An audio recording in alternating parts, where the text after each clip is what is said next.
Por que de repente foi proibido responder a extraterrestres por conta própria?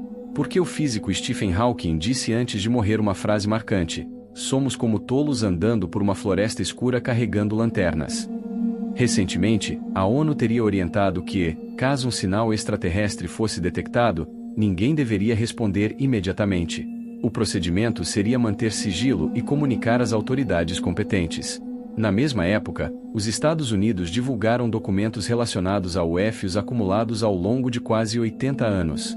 Entre eles, o relato de um oficial de inteligência chamou a atenção da comunidade científica.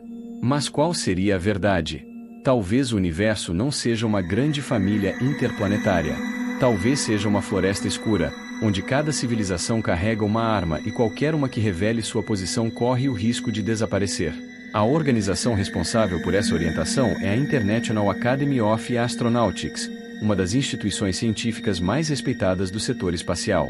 O documento levou 3 anos para ser elaborado, contém 8 princípios fundamentais e representa a primeira grande atualização em 15 anos. O ponto mais importante é a linguagem utilizada. O texto não diz evite responder. Ele afirma que não se deve responder a um possível sinal extraterrestre sem ampla consulta internacional prévia. Ao mesmo tempo, os arquivos divulgados pelos Estados Unidos incluem relatos curiosos. Um oficial afirmou que, no final de 2005, observou diversas esferas luminosas alaranjadas pairando e se movendo entre montanhas por mais de 1 hora enquanto estava em um helicóptero militar. Segundo ele, toda a tripulação permaneceu sem palavras diante do fenômeno. Entretanto, existe um detalhe importante: nenhum dos documentos divulgados prova a existência de extraterrestres.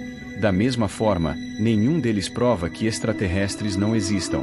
Essa questão está ligada a um dos maiores enigmas da ciência moderna, o paradoxo de Fermi. A lógica é simples. A Via Láctea possui bilhões de estrelas e um número gigantesco de planetas potencialmente habitáveis. Estatisticamente, civilizações inteligentes deveriam ser comuns. Então por que o universo parece tão silencioso? Uma possível resposta é o chamado Grande Filtro.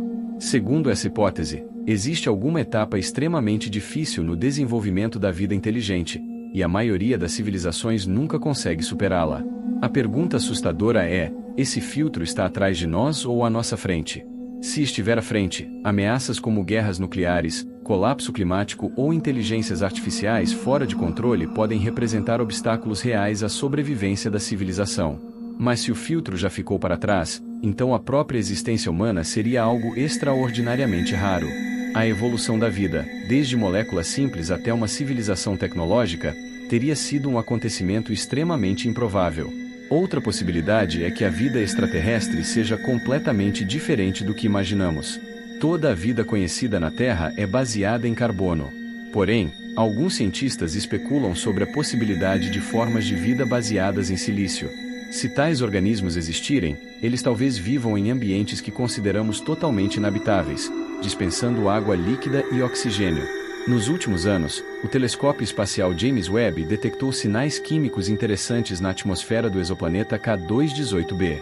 Embora ainda não exista comprovação de vida, essas observações mostram que estamos cada vez mais próximos de responder a algumas dessas perguntas.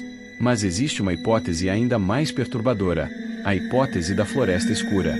Imagine caminhar sozinho por uma floresta completamente escura. Você está armado, mas sabe que existem outros caçadores escondidos ao redor. Você não sabe quem são, onde estão ou quais são suas intenções. Nessa situação, gritar para fazer amigos seria extremamente arriscado. A atitude mais segura seria permanecer em silêncio. Aplicando essa lógica ao universo, cada civilização seria um caçador escondido. Revelar sua localização poderia significar atrair uma ameaça desconhecida. Segundo essa hipótese, o motivo do silêncio cósmico não é a ausência de civilizações, mas o fato de que as civilizações sobreviventes aprenderam a permanecer caladas. O problema é que a humanidade talvez já tenha revelado sua presença. Em 1974, cientistas enviaram a famosa mensagem de Arecibo para o espaço, contendo informações sobre a humanidade, o DNA humano e a localização da Terra. Mais tarde, Hawking alertou que esse tipo de iniciativa poderia ser perigosa. Ele comparou o contato com civilizações avançadas ao encontro entre povos indígenas das Américas e exploradores europeus. Nem sempre o lado tecnologicamente menos avançado se beneficia desse encontro. Além disso, desde o início do século XX, transmissões de rádio, televisão e radar vêm escapando da Terra na velocidade da luz, formando uma bolha de sinais que já alcançou diversos sistemas estelares próximos. Ninguém sabe quem pode ter recebido esses sinais. E ninguém sabe o que poderia acontecer caso alguém os recebesse. Por isso, a recomendação atual é cautela: primeiro verificar, depois divulgar, primeiro discutir internacionalmente, depois responder. Por outro lado, a humanidade também enviou mensagens de esperança ao cosmos. Em 1977, a sonda Voyager 1 partiu levando o famoso disco de ouro, contendo saudações em diversos idiomas, imagens da Terra e músicas de várias culturas. Era a forma da humanidade dizer ao universo: estamos aqui. Somos assim. Hoje, a Voyager 1 já viaja muito além dos planetas do Sistema Solar. No fim das contas, ninguém sabe se o universo é uma floresta escura cheia de perigos ou um lar acolhedor esperando por futuros encontros. O que sabemos é que a humanidade existe há apenas alguns milhares de anos de civilização, enquanto o universo tem cerca de 13,8 bilhões de anos. Nossa compreensão do cosmos ainda é minúscula. A pergunta continua aberta: existem outras formas de vida inteligente lá fora?